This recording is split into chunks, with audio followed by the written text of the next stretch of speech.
Seuraavaksi meillä on arkkipiispa Tapio Luomo videoterveys.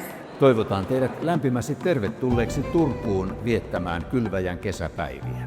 Päivien teema on osuvasti Mennään siis. Minne tahansa kuljemmekin, siellä meidän on määrä omalla elämällämme antaa todistus elävästä Herrasta, Jeesuksesta Kristuksesta.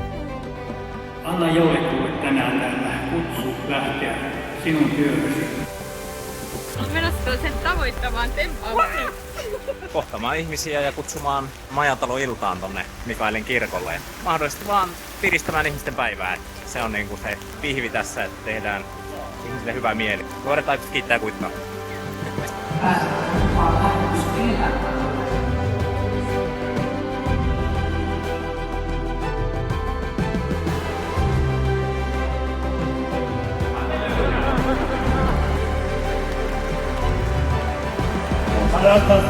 Teillä on mahdollisuus sitten ostaa makkaraa ja vohveleita koska tahansa.